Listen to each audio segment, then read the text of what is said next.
আব্বা, আপনার কিছু কিছু কথা মনে হইলে আমি কান্না ধরে রাখতে পারি না আব্বা। আমি যখন মালয়েশিয়া আসি আব্বা, আমি আপনাকে 3 মাস খানার টাকা দিয়া আমি মালয়েশিয়া আসি। আপনি অসুস্থ, আমারও অনেক কষ্ট হয়, কিন্তু আপনার চিকিৎসা, ফ্যামিলি গোছানো, ফ্যামিলি চালানো। আব্বা, আপনার আম্মাও বাইসা আছিল, মানে আমার দাদি উনিও অসুস্থ। সব মিলে হিসাব করে আমি প্রবাসী হইলাম আব্বা। কিন্তু আব্বা, আপনি অসুস্থ আছিলেন, খুব খারাপ খারাপ লাগছিল।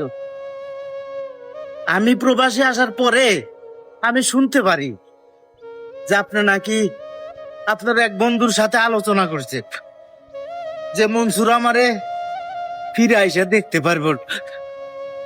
আব্বা, এই কথা আমি যখন শুনছি আব্বা, আমার কলিজা পেটে পাইটে গেছে আব্বা। তারপরে সত্যি সত্যি আপনি আমারে রাইখা, মারে রাইখা, ফ্যামিলির রাইখা, আপনার মা, তার মানে আমার দাদি, তাকেও আপনার রাইখা আপনি চলে গেলেন।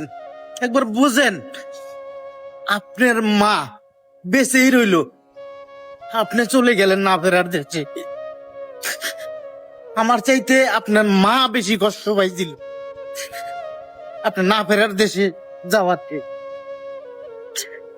তার অনেকদিন পর আমি যখন দেশে যাই, আপনার ওই বন্ধুটা আমার সামনে 2 চোখের পানি ঝরাইয়া বলছিল যে মনসুর, তোমার আব্বা আমারে বলছিল যে মনসুর আমারে দেখার কপাল নাই, দেখার বরাদ নাই। সম্ভবত আল্লাহ তোমার ওই আব্বার ওই কথাটাই কবুল করছিল।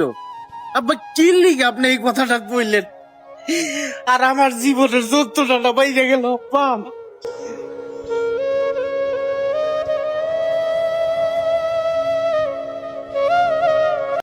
আমার এই প্রবাসী মনসুর ভাইয়ের কথা শুনলে আমাকে নিজেই নিজে ধরে রাখতে পারি না।